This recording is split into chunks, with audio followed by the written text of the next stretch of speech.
Oh yeah, you got so much style with that silly old smile. I wanna get you with a Kodak disc. Founded in 1888 by George Eastman, Kodak was born with a single purpose: to make photography accessible to everyone and change the world. Power flashes in one tiny cube without changing bulbs. In color, of course. If you ever taken a photo before the digital age, there's a good chance you were holding a Kodak. This company didn't just capture memories, it defined them. A birthday, a vacation, a child's first step, they all became a Kodak moment. And then the world changed.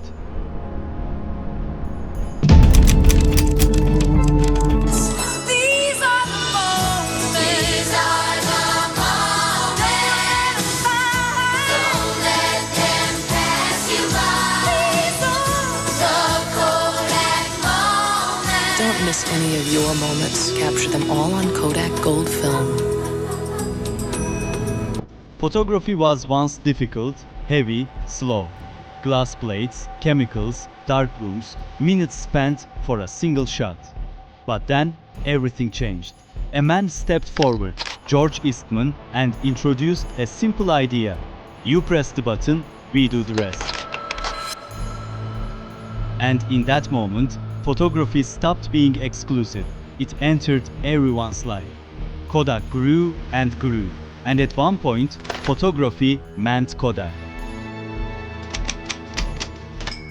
A young engineer, Steve Sasson, created something that would change history. The world's first digital camera.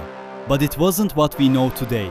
It weighed 3.6 kilograms, captured only black and white, just 0.01 megapixels, and you had to wait 23 seconds for a single image. But that wasn't the point. The point was this: photography would no longer need film, and that was the beginning of Kodak's end.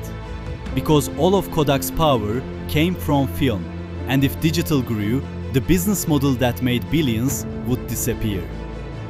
To take a picture, I would pick it up and I would take the camera, and we had to build a switch right here, and it had two positions. The first one turned power on to the camera, where all the electronic would turn on.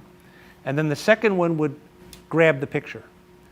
And then after the picture was grabbed, it was read out in about 50 milliseconds and digitized and stored in a digital memory card, which was contained down here.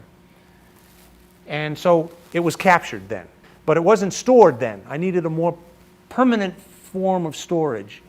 And so the only more permanent form of digital storage I had available to me at the time was digital cassette. It took about 23 seconds to record, and the tape would hold 30 images, a number I chose, by the way, to be conveniently between 24 and 36. And in that moment, history shifted. Kodak did not choose the future. It chose to protect the past. And a sentence was spoken: don't tell anyone about this. But the world didn't wait. Sony, Canon took over the digital world. Kodak was still defending film, but the real blow hadn't come yet. The 2000s. And then something arrived that changed everything: smartphones. Powerful American brand struggles to stay relevant and in business. Kodak failed to ride the digital wave, and analysts have criticized it for not being as flexible as its closest competitor. Day for our community, 130 years after it was founded, 30 years after its employment peak, Kodak has filed for Chapter 11 bankruptcy. People were no longer taking photos. They were sharing their memories instantly with everyone. Kodak didn't understand this. I would like to take this time to answer a few important questions about Kodak in light of our decision to file for reorganization. Film sales collapsed, revenues fell, factories shut down. A giant that once employed 140,000 people began to shrink. And finally, in 2012, Kodak filed for bankruptcy. Kodak didn't disappear, but it's no longer the same company. It doesn't make cameras. It doesn't sell memories. Today, it produces industrial technology, but that former power never returned. Kodak's problem was not failing to see the future.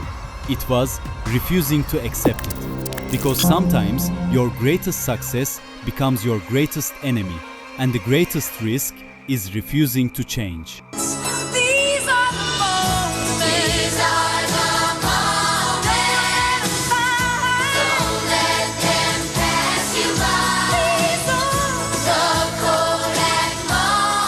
Don't miss any of your moments. Capture them all on Kodak Gold Film.